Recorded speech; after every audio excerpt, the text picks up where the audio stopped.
6:30 p.m. Eastern. Share this world live taking off. Questions will be answered cause the queen get it off.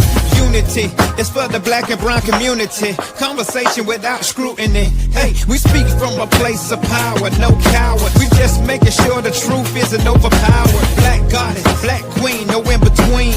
Radio podcast to the big screen. Her smile is everything, can light up a room. She say what she means, that's why we're in tune. Grown woman handles her biz like it is. Discipline, a role model for the kids. Nothing was given, everything she earned. She sat back and learned, and now it's her turn. So stop on by, comment, subscribe. Each and every Wednesday, SW Live. Shelby's World Podcast. Shelby's World.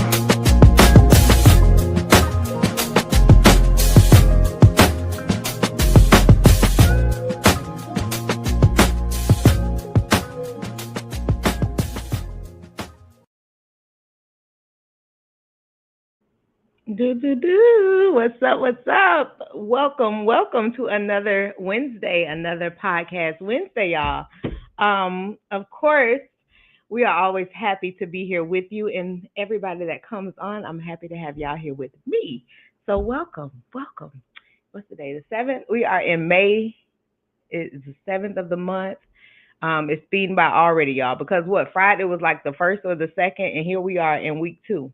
And it's almost over. Today is Wednesday. So if you got things you got planned for this month, go ahead and get into it, get it out the way, get it set up and situated. Because if you want to accomplish it, you're going to need to be working hard on getting it done now. Because don't wait till the 29th. You know what I'm saying? Do it now. All right. So today, y'all, I'm super excited because we have a black aviator, a pilot in the building today. We're going to be talking to Mr. Clint Cunningham, and he's going to talk about his experiences as a black pilot in aviation in general. And we're going to also talk about like the history of where we've come from with the struggle of becoming a pilot and how the trenches that they had to go through just to get to where they are now, because it ain't always been easy, but you know what has been in this country, what has been. So let me put y'all on to Mr. Clinton real quick, like before we bring him on and we get into this quote of the day. I'm going to give y'all a little bit of history of Mr. Clinton. He was born, it says that he's a pilot, a software developer, a retired USAF Reserve QA inspector.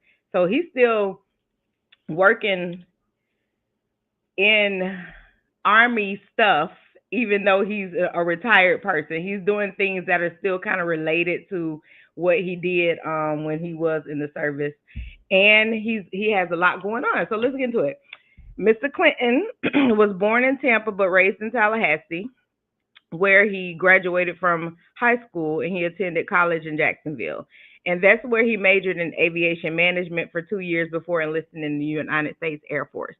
So I'm guessing we're going to find out a little more from him, but it's my guess that him taking aviation in college kind of inspired him to want to get into the Air Forces. That's how I'm looking at it, because he didn't jump straight in. He kind of took a different route first. So and I'm not, let me do my introduction, Dennis, before you come on here with all these jokes.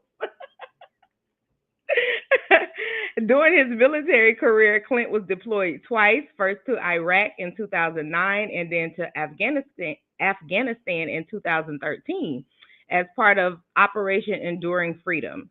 After 12 years and 4 months of active duty, he transitioned to the United States Air Force.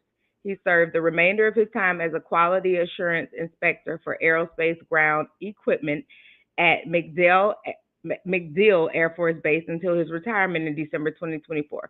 So he did 20 years in the Air Force before retiring. Like, that's almost uncommon these days, because we don't get into careers and go 15 years, let alone 20 or 30. So when we see somebody retiring from something, they enjoyed what they were doing. In his civilian career, Clint works as a software developer for Astrian, NASA engineering contacting partner. He contributes to the Artemis program at Kennedy Space Center, supporting human space flight efforts. Among his accomplishments is the work of the Pad Abort software for the Orion and Space Launch System. This all sounds awesome. I don't know what half of it is, but it definitely sounds good. Outside of aviation and engineering, Clint is passionate about music. He has played the drums since fifth grade and is currently learning bass guitar. He also devotes time to youth outreach through the 99th Squadron, and this is a dope. This is dope, y'all. 99th Squadron, a nonprofit organization founded in 2020 by his good friend Ramon Hempfield Sr. that introduces minority students to aviation based careers and opportunities. That is super dope. Clint serves as both a volunteer pilot and a board member for the organization. An accomplished aviator, Clint is the owner and pilot of a 1975 Piper Archer, in which he continues to sharpen his skills. He holds the private pilot's license. That's that PPP stuff. It kind of ran my letters together. Which he attained in 2018, an instrument rating 2019, a commercial pilot's license in 2023, with over 1,100 flight hours, including more than 250 logged in the past year alone. Clint is actively pursuing a career as a professional airline pilot. He's also married to his wife Latoya, and they both reside in Orlando, Florida, with their daughter, who's off in school at the College of Design and Art. It's SCAD. It's College of Art and Design in Atlanta. Y'all, give a round of applause and a wonderful welcome to Mr. Clinton Cunningham.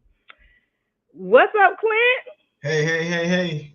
It's good to be with you, Shelby. I'm good. How you doing? I'm awesome. It's good to see you. It's good to see you too. I tried to get through everything. I wanted them to know all of that. I was gonna sum it up at first, and I was like, "Nah, I'm gonna put it all out. This is bio." You did a great job. Well, thank you. Mine is my stumbling. We already got a comment from Mr. Funny Man, Dennis. He said, "Can he let me borrow $50?" Oh, what's up, Dennis? How you doing, bro? It's been a while, man.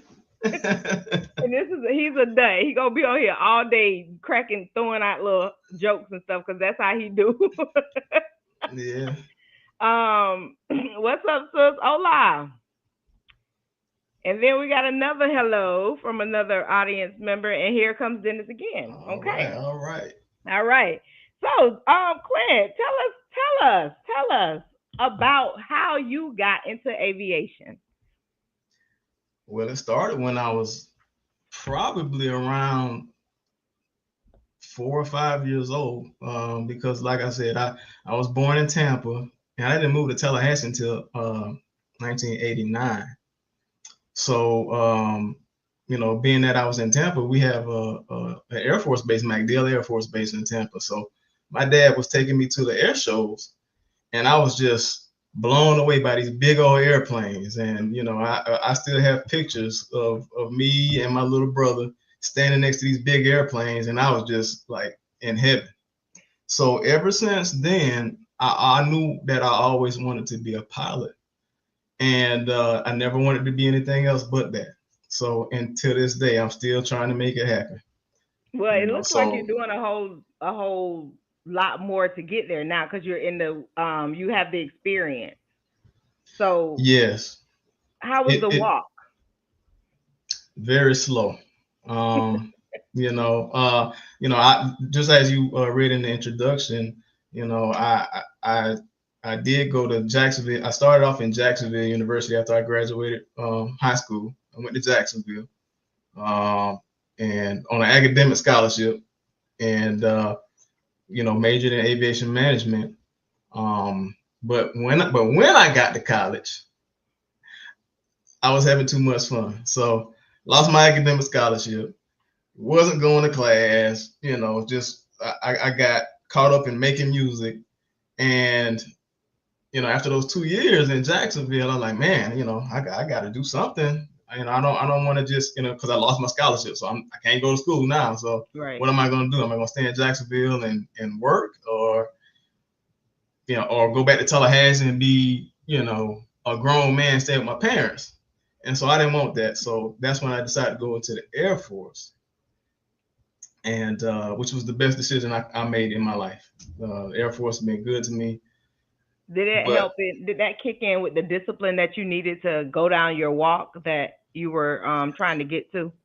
well, let me tell you, the military. I mean, and those of your viewers who have ever served, they know it does make you grow up fast. I mean, so if you're immature, it's gonna make you grow up. So yeah, I grew up a lot. I learned how to be even more responsible. I always thought I was responsible, but not on the level that I was when I went through the Air Force. So it really helped me, really continue to chase what I wanted to do. The only thing that I wish I had done was get my degree while I was in the Air Force. I didn't do it. I didn't get a 4-year degree. I got a 2-year degree, but I didn't get a 4-year degree. Okay. And so in the Air Force or in any branch of the armed forces, you can't fly unless you're an officer. So an officer has to have a 4-year degree. I didn't have that, and I didn't want to get it because I'm like, man, I ain't trying to go to school, man. So now I'm doing it out of my own pocket instead of getting the military training and flying into the Air Force jets. So you could have done it in school, but did you know that at the time? Like, did you know when you first started being interested in becoming in aviation and becoming a pilot? Did you know at that very moment that you needed a 4-year degree to do it? No. I found that out when I was actually in Jacksonville. Okay. But then again, time, back in 2000, it was a lot different than it is now. It's even more strict. Their not certifications, but the requirements are more strict now than they were back then. So, hindsight being 2020, shoulda, woulda, coulda, but I'm doing it. It's a little bit slower because I'm financing out of my own pocket. So that's why my journey has been slow.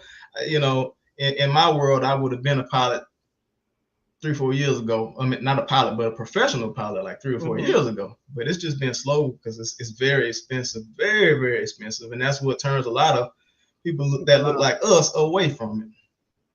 And if they had if they know, and now, with you saying what you're saying, having the knowledge and knowing that you have to have a 4-year degree to even become an officer, that's good information, because a lot of people may be looking to go get into the Air Force just by joining the Air Force and thinking that may lead them to becoming a pilot when they know when the school has to be involved. Which I'm going to take your journey and the fact that you continuing your journey into our quote of the day. I'm going to pivot into that because the quote is, once a person loses the spirit of pioneering and rests on its early work, its progress stops. So just think about how much further you've gotten, even though your journey has to be a little bit longer and it has to be a little bit more, you got to focus harder now because you're getting older. But do you think that if you would have accomplished a lot more of this earlier in life, it could have also backtracked you in your progression to other things? Like these other things that you're interested in, that you're doing, that you're building, may not have seen the light. So, right. I think that the journey isn't always, how long of the journey isn't always the issue. The fact of the matter is that you're continuing on that path and you're not losing your pioneering for your progression is still going.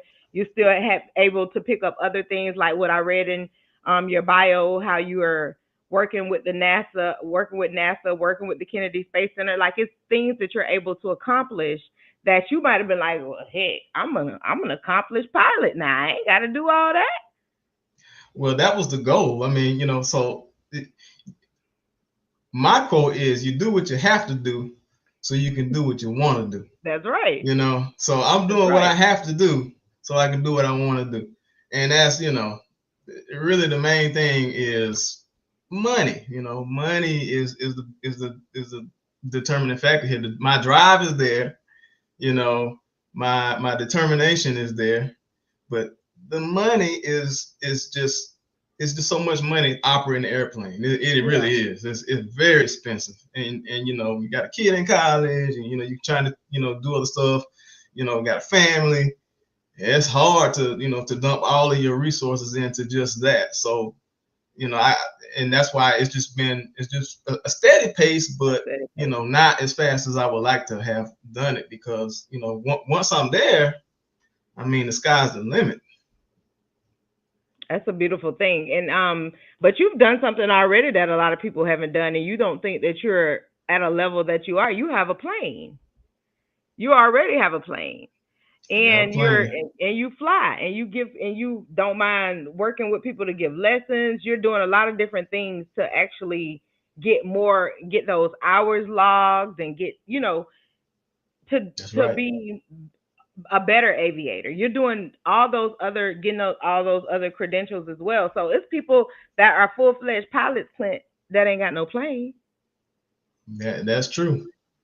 And they're probably real happy because they can spend some money. Because they can spend some me, money, because you me. gotta put some money into that thing. Oh, whoo! I mean, I can tell you about it, but it's a lot of money that goes into it. It really is. I'm When I sure. think of it, sometimes I'm like, man, you know how well off I'd be right now if I didn't have a plane. But Well, then I wouldn't be having as much fun though. So yeah, I was gonna say that. And you as a personal operator, though, as a private pilot, you fly. You could still charge. You could still do the things you need to do as a pilot. So I don't think it limits it. I just think that you got your plan and your goals in mind, so you see it differently. I'm from the outside looking in. I'm like, shit, let's hustle this plane.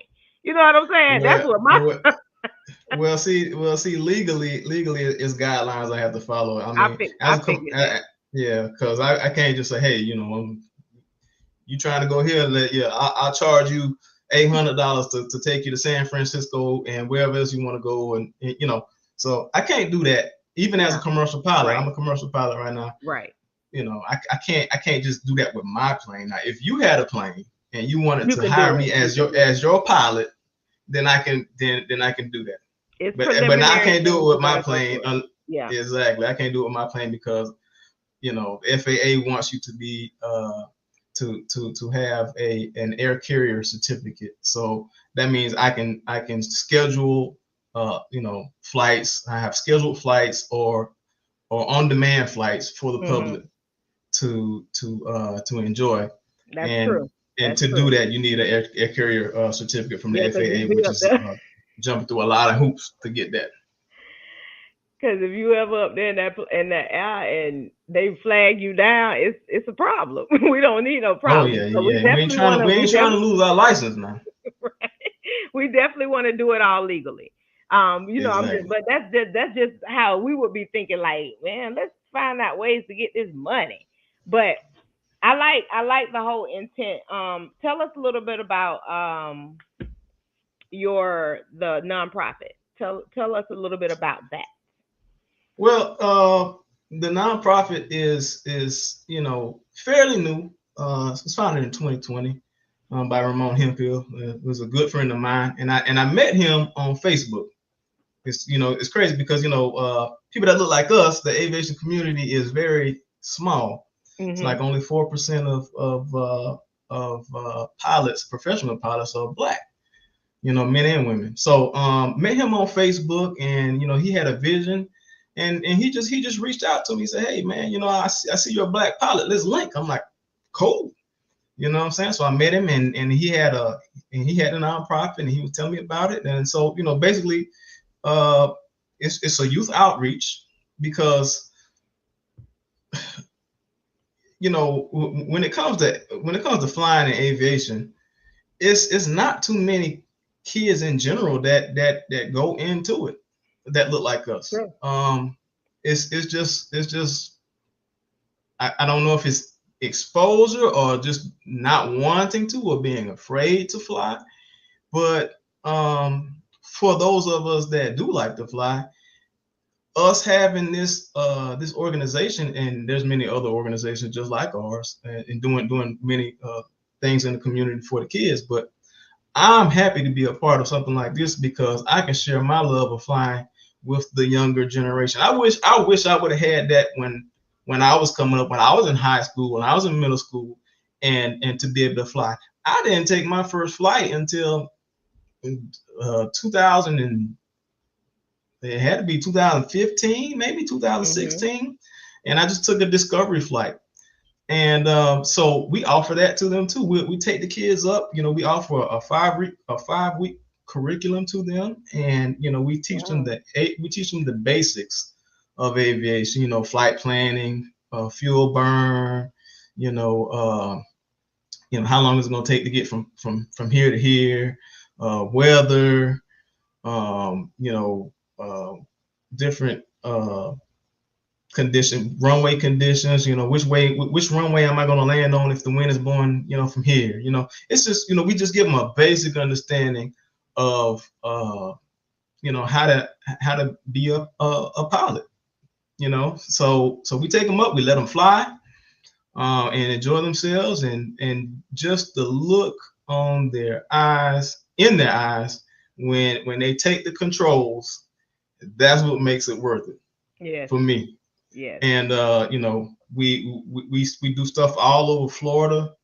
Man, we've been to so many places in Florida. We come into Quincy in July. We've been to Jacksonville, Tampa. We do a lot of stuff in Brevard County here in Orlando. And so, it's just and we not only do exposing to the flying, but other aviation careers as well, like aviation mechanic or aviation engineer or something like that. So that's right. We put them in contact with the right people and have those people come and talk and expose them to what the possibilities are for them in aviation.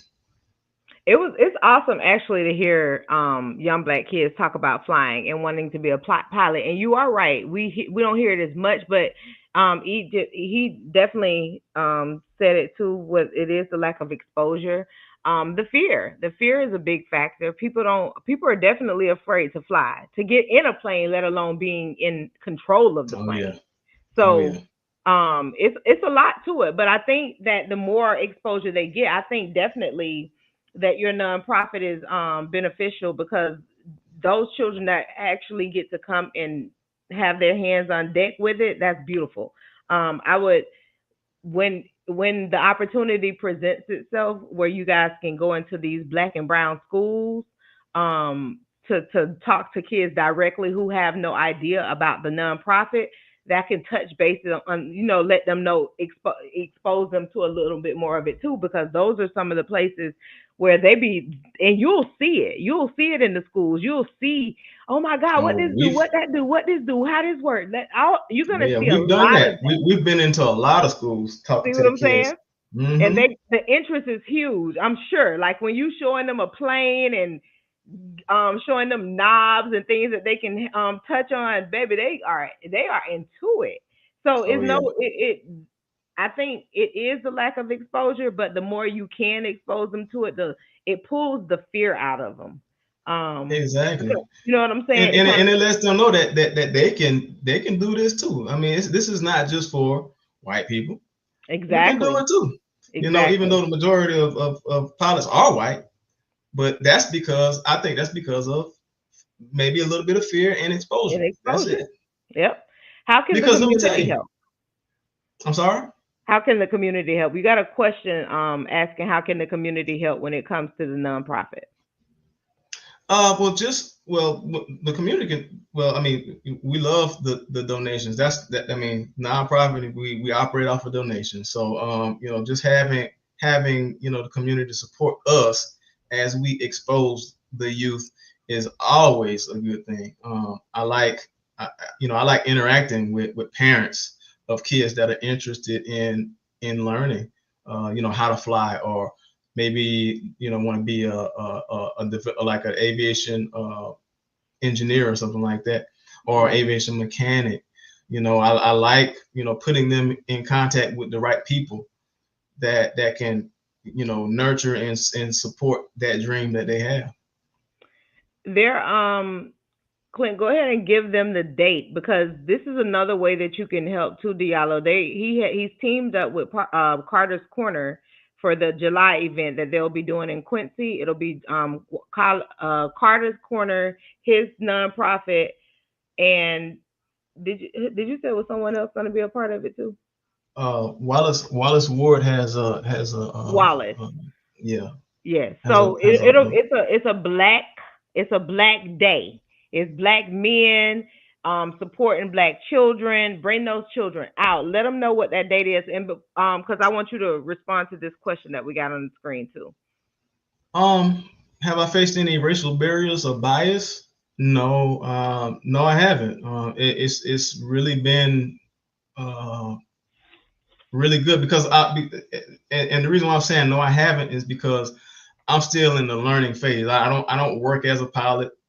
I'm a volunteer pilot, so I haven't had to, go up through a hiring process for a spot, with an airline or anything like that. So not, and I hope I don't have to face that, but no, I have not in my learning process. I've had white instructors who have been very, very beneficial, and I've gleaned a lot of information, and they poured into me the knowledge that they have, and it makes me a safer, better pilot as well. And I've had, black pilots as well that I fly with, and we, iron sharpens iron. So we just, we bounce stuff off of each other. Especially the number one thing about being a pilot is being a safe pilot. Decision making is the biggest thing that you can do. What are you gonna do? That's the thing. When the weather's bad, or when the weather could possibly be bad, or it's decision making is the biggest part of being a pilot, even more so than flying the plane. Right. Well, I think that her question is definitely logistical to ask for one, but we got some historical people that made it easier for him to walk because they crawled to get to their destination. We got Bessie Coleman, who was the first African American and Native American female pilot that ever flew. This is the first ever licensed pilot. Yeah. First ever was a black woman. So we got people that, yes, we got people that literally crawled. Do you hear what I'm saying? So that he can get to this position. But like he said, he hadn't had to face those adversaries because he's not applied for any of those positions yet. But these people not even applying for the positions, they had to even get to the point of being accepted into aviation and being accepted into wanting to be a pilot. So it's a lot that comes along with that. You got Eugene Jacques Bullard, who was the first African American military combat pilot. James Banning, who was the first African American pilot to fly across America. This man flew across America. Across the United States. We got Cornelius Coffey, who was the first aviation school founder. So that's not just a black African American school. That was the first aviation school ever outside of aviation college and aviation technical colleges and stuff. He did that. We got Willa Brown, who was the first African American woman to earn a pilot's license in the United States. We got the Tuskegee Airmen, who was the first black military aviators in the U.S. Armed Forces. It's Robert Lawrence out there who dropped it down and became the first African American astronaut. We got Guy Bluford, who was the first African American astronaut in space. So we got some people who did some crawling, baby, to get to the point of where we can even say, I want to go to aviation school. I want to fly. I want to become a pilot. I want to do this. And then we got somebody that's actually done it, that said that today, that's working toward it, that can say, this is what you can do. Here's a timeline of events. This is how you can work it. This is what we can do to make sure that you get to where you're trying to go. Those type of things are the things we need. I want to talk about somebody else too. Last year, I was on my way to Germany, and I was flying out of Chicago. We had to fly out of Chicago into Frankfurt. But before that, I had a flight from Orlando to Chicago. So on that flight, I was on the flight and I was wondering why all these flight attendants was walking up to this old man. I'm like, what's up with this guy? You know what I'm saying? And like everybody was just going over and thanking him. I'm like, who is this guy? So when we landed in Chicago, I walked up there and we got off the plane and I walked up to him. I said, I introduced myself and said, who are you? Why is everybody walking up to you and thanking you and just singing his praises? And he told me his name. He said, my name is Bill Norwood. I am the first Black pilot hired by United Airlines. Wow. I was blown away. Historical. Yep. And him and his wife were on their way back to Arizona, and they were so gracious. He sat down with me for 3 hours as I waited on my next flight to leave, and he waited on his flight.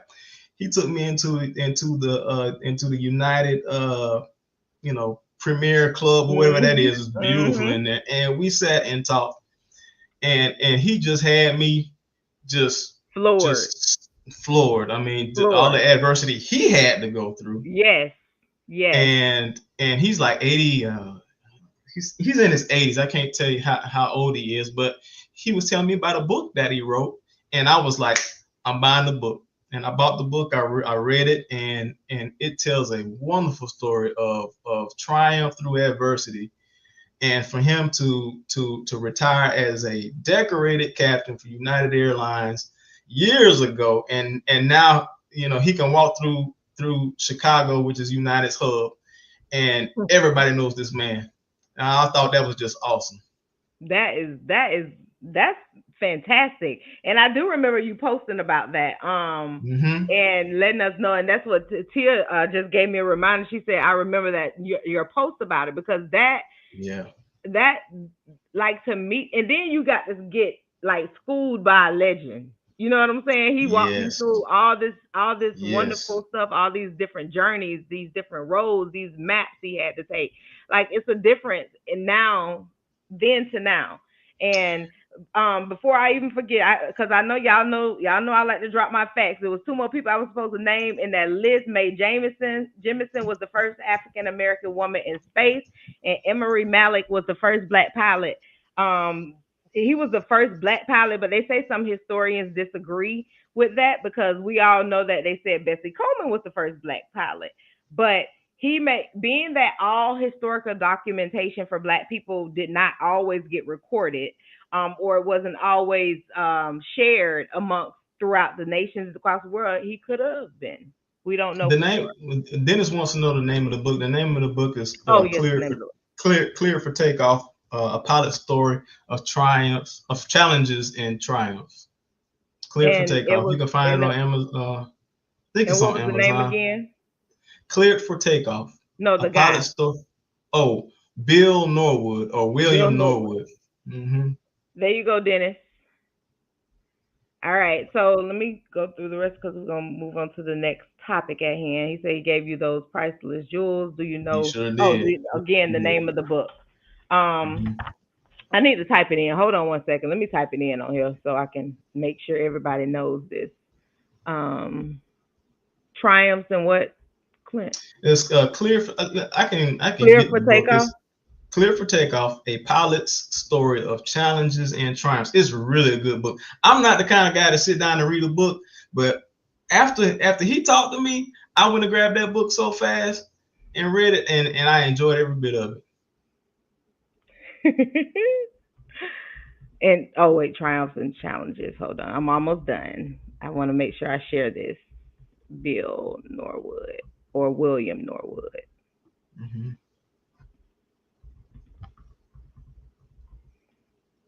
I literally typed how I said it out loud just then. No, Tia, don't get out of here. Y'all some crazy people, bro. I swear. Y'all gonna bring good commentary in, but y'all gonna make me laugh on this show. So what he saying? He said I just bought it on Amazon for $19.99. So he let y'all know it is out there on Amazon. Wow. He just got it. Yep. All right. So it's a good read. if some people, okay, so these are some facts about Black aviators. And Clint, I want you to jump in and, talk about what you like about it, what you don't like about it, or just give us any more known facts. Okay. Black pilots have made significant contributions to aviation history. Black aviators created their own flight schools and clubs to train others. That's a good thing. In the 1930s, the civilian pilot training programs provided additional opportunities for Black aviators to learn to fly. So before the school was built by the young Black man that I told you earlier that opened one of the first Black aviation schools, in the early 1930s, the civilian pilot training programs provided small courses of training opportunities for Black aviators. Because, and the reason why they said small is because they never felt like they were given all the information that other pilots were giving, other races were given. That's So right. they always felt like they were shorted or slighted. So what they would do is get the information that they could obtain and then collaborate That's because right. everybody did not have the same resources. Um, Exactly. during World War II, the experimental Tuskegee Airmen program trained Black pilots and support staff. What is during the experimental time? What did the are you aware of any of the Black pilots that made it through, that didn't make it through the experimental process to become a part of the Tuskegee Airmen program?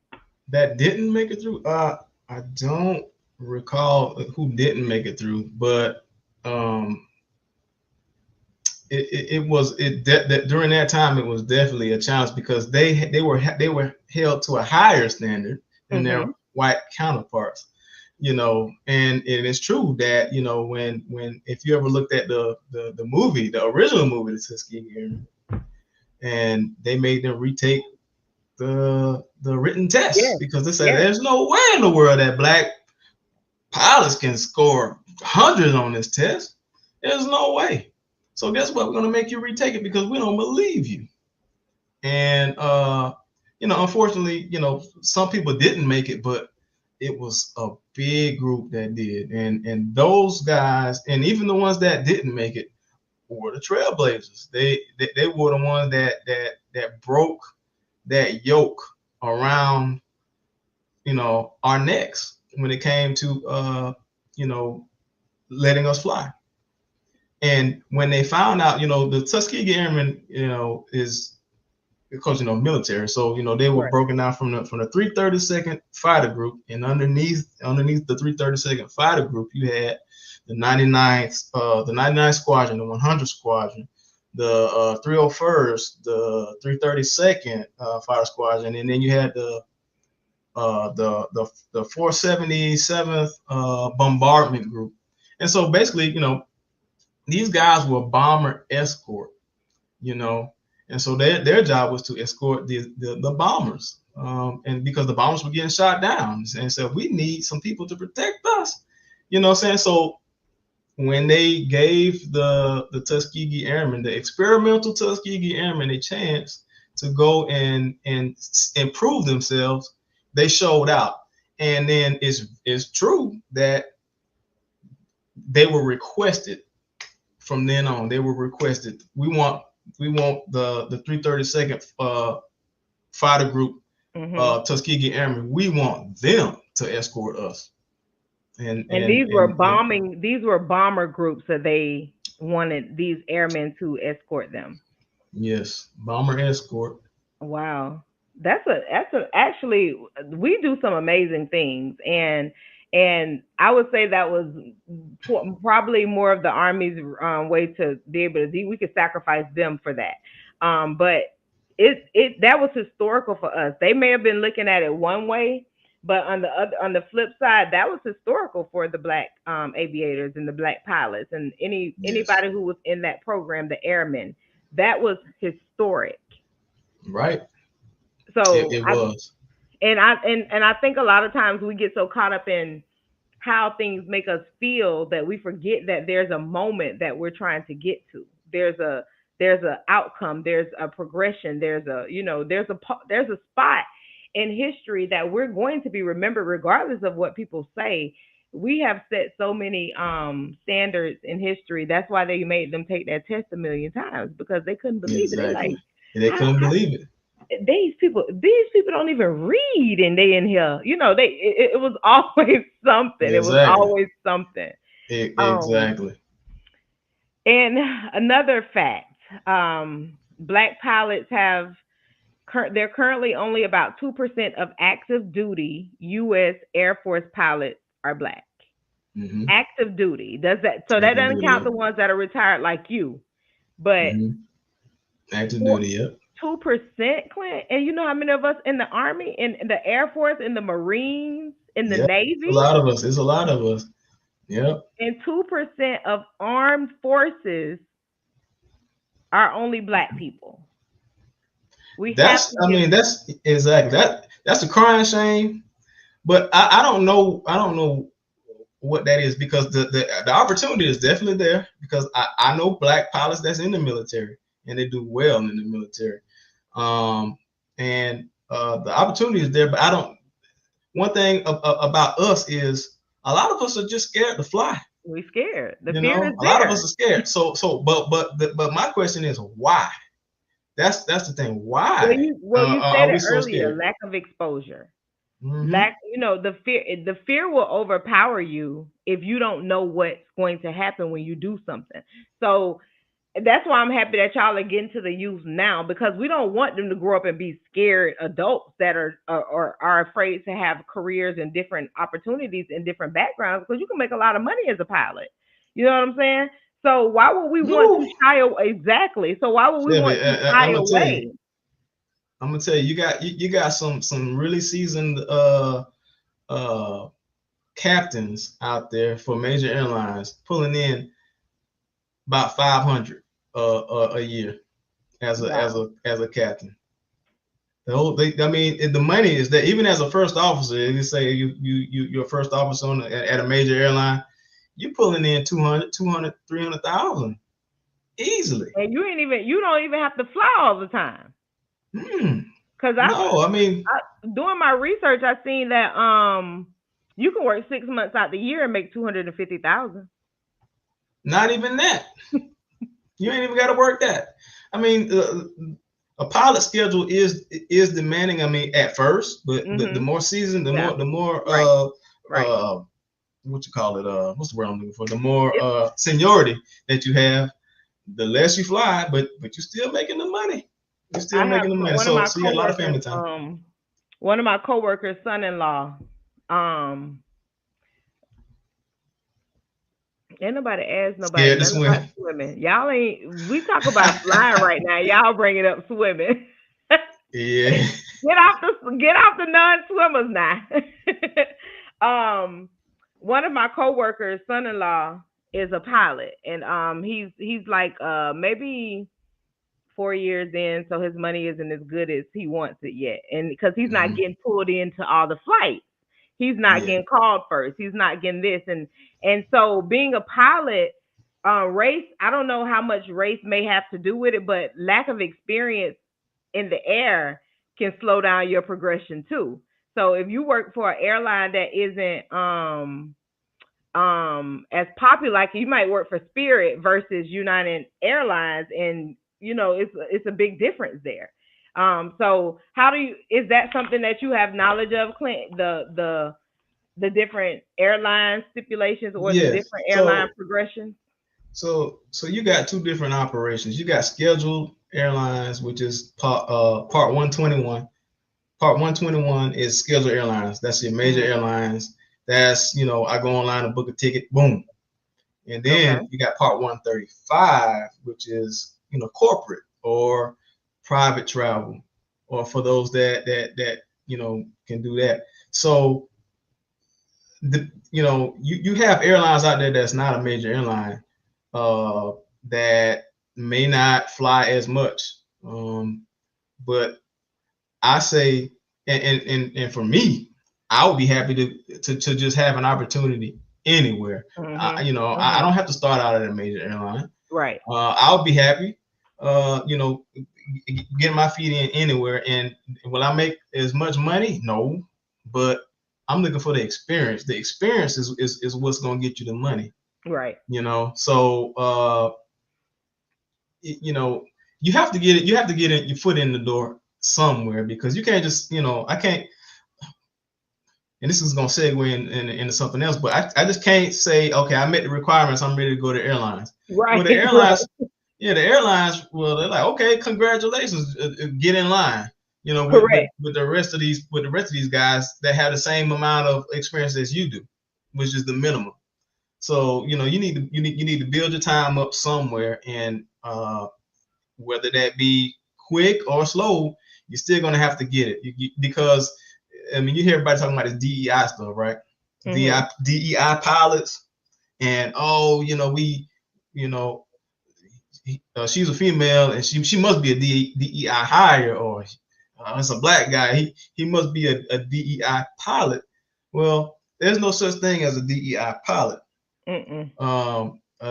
Because we all have to meet the same requirement. The federal aviation, the FAA requires that an airline pilot must meet at minimum 1,500 hours. So you need 1,500 flight hours, and you need to have passed your written and practical exam for your airline transport license. Everybody has to do that. I don't care who they are. Everybody has to meet that minimum. Now, are airlines hiring at that? No. You're gonna have to meet even higher minimum. Even higher now. because they expect more. They expect different. Like, and if they got all these groomed pilots and these people that been flying for a long time, they're gonna take a seasoned pilot over a baby pilot any day. But also, like you said, you said something key that jumped out to me, because I remember reading something about this before, where they said that the levels of how you can fly. So private pilots that only operate a rich person plane, or not even just a rich person plane. Say for instance, okay, so I was watching something that was saying that when this company takes a flight, they always book through this airline, and they have private planes there for particular things like this. What's the difference in level of experience you would need to have to be no different? There's no difference. You still, because they charge a lot. So how they get to make that money like that? Exclusivity. You know, you can fly in the smaller airports. You don't have to fly into the major airports like airlines. Airlines fly into the big airports. You know what I'm saying? So it might not be convenient for you to fly in a big airport. I want to fly in a smaller airport closer to my destination, and with a smaller jet, you know, you can do that. The jet is going to perform probably better than the airline, and you can go straight there. You don't have to connect anywhere. You can just go straight there. So the ability to get direct to your destination, and not have to, you know, go through the hustle and bustle of a major airport's TSA. So because you could just hop on there with your luggage, and when you get out, that you hop in your car and go. And I saw that recently, yes, I'm about to bring up a celebrity name because they was doing it big. Listen, they had a little private plane, and plane was full of luggage mostly. They only had it was only maybe like 3-4 seats in the front, and everything else behind them was stacked luggage. And I'm not gonna say the name. I'm just gonna skip over that part. But a private plane rental will run somebody a very high price, obviously, and because they're getting flown to like Bali and places like that. What experience level? It's the same experience to do all that traveling through. Be the same experience level. It also depends on the company. Now the minimum, and it also depends on how big the plane is. I would say that, because more than 12,500 pounds, if the jet weighs more than 12,500 pounds, you need a type rating for that. So you need to be at a minimum 1,500 hours. Now, are these companies out here? Checking. Well, they're gonna check. They're gonna check. Everybody's gonna check. But I'm saying, Okay. are these companies out here? These private owners or like NetJets, FlexJet. Sometimes these guys having more requirements. Like Yeah. I think FlexJet, which is a jet company that does the rentals. I think you might have to have 3,000 hours and X amount of turbine time and X amount of PIC time, pilot and command time, PIC, and they need all these requirements. So in actuality, it could be even more requirements that you're going to have to meet to fly privately. It just depends because you might have a personal owner. He can hire you at the minimum. If he deems it, because he can afford you or you agree to how much he's offering, he can hire you at the minimum. But a lot of these jet companies, you're gonna have to do way better than Way the more minimum. because these are their planes. These are their private stashes. These are their, they spend a lot of money on these things. So they want somebody Exactly. that's going to be able to operate it, that has the experience and the just a better overall. Because I'm thinking about, like, if I come in and I'm like, oh, I can handle this because I've been a pilot for 10 years but only had 5 flights, that could be very, very detrimental to that company. So you have a question here, Clint. Okay, so when I'm in the air, do I feel the gravity pull, pressure in my ears, or breathing differences? Can I speak on the feeling of being in the air at going 300 miles an hour? Well, I don't know what it feels like in my plane to go 300 miles an hour. My plane only goes about 140, 150, 145 miles an hour. But yes,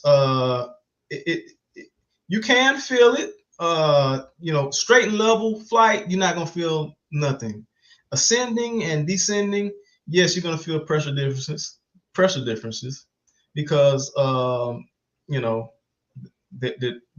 the way the earth is, that the higher you go up, the pressure is gonna be different than it is low. That's why your ears pop, to equalize the pressure in your head to the ambient air outside. So you can feel that. And then as far as can you feel the pressure in your seat? If I would have to put my plane in a real steep incline or a real steep dive for you to really feel it. But like if you're on an airline, then yes, you're going to be able to feel that because there's more thrust. My plane doesn't have the amount of thrust that a jet has that's going to put you back in the seat, and you feel that pressure on you. You're not going to feel that in my plane. Y'all, we got a pilot on here that be flying and he black. Yeah, I'm very impressed. I'm very impressed. Good. I mean, that's good shit, Clint. I'm very For sure.